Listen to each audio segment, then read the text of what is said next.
Morning students, today we will discuss about two approaches of economics, or you can say two division of economics, that is microeconomics and macroeconomics. The word micro has been derived from the Greek word mikros, M-I-K-R-O-S, mikros, and the word macro has been derived from the Greek word makros.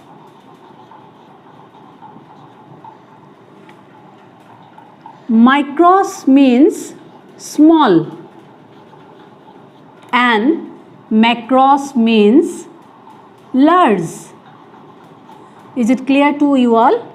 The word micro has been derived from the Greek word mikros, which means small, and the word macro has been derived from the Greek word makros, which means large. মৰমৰ ছাত্ৰ ছাত্ৰীসকল, আজি তোমালোকৰ সৈতে অৰ্থবিজ্ঞানৰ দুটা মাৰ্গ micro economics আৰু মেক্ৰ economics, যাক অসমীয়াত কোৱা হয় ব্যষ্টিবাদী অৰ্থনীতি, ব্যষ্টিবাদী, আৰু মেক্ৰ ইকনমিক্সক কোৱা হয় সমষ্টিবাদী।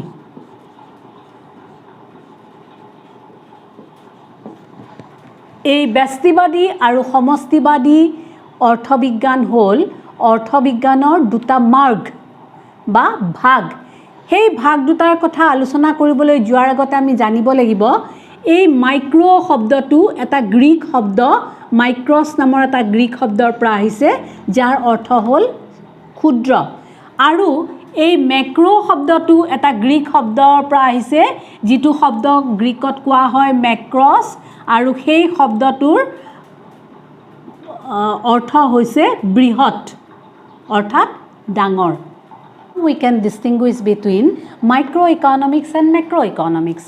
আমি এতিয়া ব্যষ্টিবাদী অৰ্থবিজ্ঞান আৰু সমষ্টিবাদী অৰ্থবিজ্ঞানৰ মাজত পাৰ্থক্য উলিয়াব পাৰোঁ। First, you have to write the meaning of microeconomics, and here you write the meaning of macroeconomics.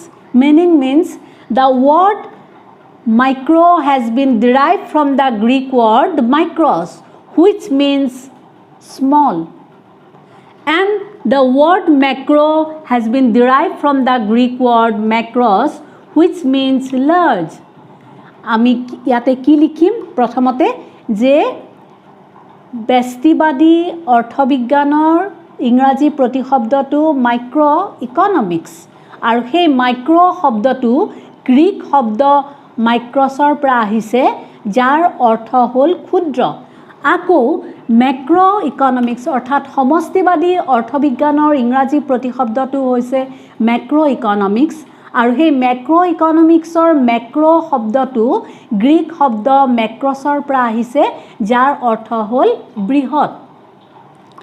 তাৰপিছত আমি কি লিখিম? Number 2, micro economics deals with small part of the economy, and macroeconomics deals with aggregates of groups of entire economy. আমি ইয়াত কি লিখিম? যে ব্যষ্টিবাদী অৰ্থবিজ্ঞানে অৰ্থনীতিৰ ক্ষুদ্ৰ অংশৰ কথা আলোচনা কৰে বা ক্ষুদ্ৰ অংশৰ লগত জড়িত, আৰু সমষ্টিবাদী অৰ্থবিজ্ঞানে সমগ্ৰ অৰ্থনীতিৰ সামগ্ৰিক ৰূপটোৰ কথা আলোচনা কৰে বা সামগ্ৰিক ৰূপটোৰ লগত জড়িত। Number 3, microeconomics studies the behavior of small economic units of an economy, like an individual consumer, an individual producer, etc. And macroeconomics studies the economy as a whole by focusing our attention on aggregates such as total output, employment, etc. আমি ইয়াতে কি ক'ব পাৰোঁ 3 নম্বৰত? যে ব্যষ্টিবাদী অৰ্থবিজ্ঞানে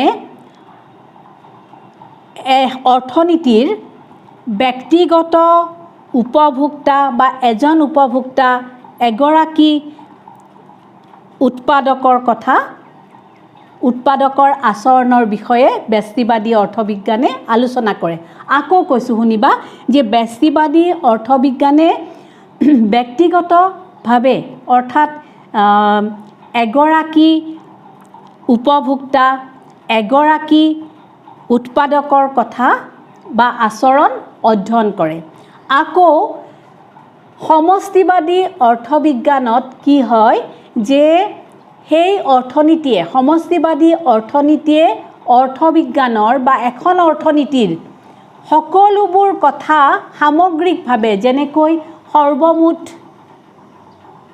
আয় সৰ্বমুঠ নিয়োগ আদিৰ কথা আলোচনা কৰে তাৰ পিছত number 4 microeconomics is also known as price theory and macroeconomics is also known as income theory. Why microeconomics is known as price theory? Microeconomics is also known as price theory because it determines the price of a commodity.